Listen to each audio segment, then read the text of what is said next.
Selamat pagi saudara-saudari yang dikasih Kristus. Mari kita mengawali hari baru dengan mendengarkan firman Tuhan yang diambil dari Injil Lukas bab 4 ayat 31 sampai dengan 37. Tuhan bersamamu. Inilah Injil suci menurut Santo Lukas. Sekali peristiwa, Yesus pergi ke Kapernaum, sebuah kota di Galilea. Di situ ia mengajar pada hari-hari Sabat. Orang-orang takjub mendengar pengajarannya, sebab perkataannya penuh kuasa. Di rumah ibadat itu ada seorang yang kerasukan setan. Ia berteriak dengan suara keras, "Hai engkau, Yesus orang Nazaret, apa urusanmu dengan kami? Engkau datang hendak membinasakan kami. Aku tahu siapa engkau. Engkaulah yang kudus dari Allah." Tetapi Yesus menghardik dia, katanya, "Diam, keluarlah daripadanya."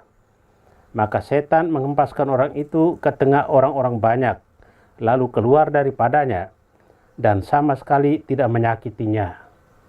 Semua orang takjub dan berkata satu sama lain, "Alangkah hebatnya perkataan ini." Dengan penuh wibawa dan kuasa, ia memberikan perintah kepada roh-roh jahat, dan mereka pun keluar. Maka tersiarlah berita tentang Yesus kemana-mana di daerah itu. Demikianlah sabda Tuhan. Saudara-saudari dikasih Kristus, tema yang akan kita renungkan hari ini adalah iblis modern. Merintis karya di tempat yang baru, Yesus langsung berhadapan dengan tantangan dari tokoh sentral hancurnya martabat manusia, yakni iblis. Di Taman Eden, keutuhan martabat manusia dihancurkan oleh dosa manusia pertama yang terjadi karena kejeratan iblis. Sekarang, di hadapan Yesus, ada manusia yang kehilangan martabatnya oleh iblis yang merasuknya. Jelas, ia tak mungkin hidup seperti manusia normal, mungkin tanpa pakaian yang sopan, menebar ketakutan, dan sebagainya. Yesus bertindak menunjukkan kuasanya. Iblis tunduk, manusia dibebaskan. Inilah indikator awal bahwa Yesus berkuasa atas alam semesta dan segenap isinya. Sepanjang sejarah, setan selalu hadir dengan berbagai cara dan selalu berjuang mengalihkan perhatian orang dari pengenalan yang benar akan Tuhan. Daya destruktif setan hadir lewat suara-suara, tulisan-tulisan, film, karikatur, dan lain-lain yang berjuang menghalangi orang untuk mengenal Tuhan secara baik. Dewasa ini kita berhadapan dengan kebebasan informasi. Semua orang bebas menyampaikan informasi apa saja dengan sokongan kecanggihan media komunikasi. Tetapi tidak semua informasi itu mendukung pertumbuhan iman yang benar. Seringkali orang memperkenalkan Yesus kepada publik secara tidak tepat, bahkan salah dengan maksud menyesatkan orang atau menyerang para pengikutnya.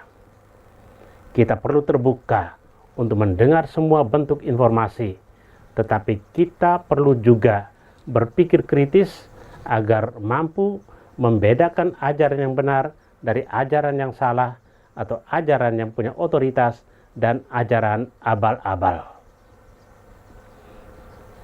Yesus menyampaikan ajarannya dengan penuh otoritas.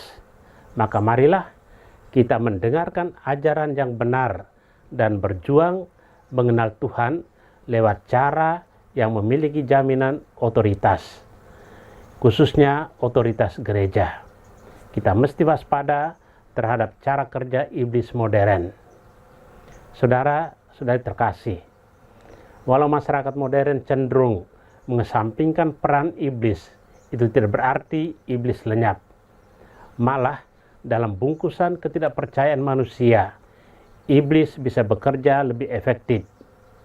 Kewaspadaan terhadap kegelapan ini harus digalakkan sepanjang waktu agar kita tidak sampai terbawa ke dalam pemahaman yang salah. Ketika kita tidak lagi memandang peran iblis sebagai hal yang nyata, sikap tobat pun menurun. Kita menutup pintu pengampunan, padahal pengampunan itu penting untuk keselamatan kita. Tuhan memberkati kita. Amin. Marilah kita berdoa. Tuhan, pagi ini kembali kami naikkan syukur dan permohonan. Terima kasih sudah menjaga kami saat tidur maupun bangun. Terima kasih untuk udara sejuk dan segar pagi ini. Bukalah mata hati kami di awal hari ini, mampukan kami memandang kemurahan dan karya-Mu, serta memuji dan memuliakan-Mu melalui pekerjaan dan pelayanan kami hari ini. Bimbinglah kami selalu untuk menyadari kesalahan kami dan bertobat, sehingga kami sungguh rendah hati, mau membuka hati dan siap menerima rahmat-Mu yang akan tinggal dalam hati kami. Kristus terang dunia, berkatilah keluarga-keluarga kami, jadikanlah kami alat kasih-Mu, dan pantaskanlah kami menjadi hamba-Mu yang setia. Amin. Tuhan bersamamu. Semoga kita sekalian, orang-orang yang terkasih dan doakan, seluruh aktivitas kita hari ini dilindungi, dibimbing, dan diberkati oleh Allah yang Maha Kuasa, Bapa dan Putra dan Roh Kudus. Amin.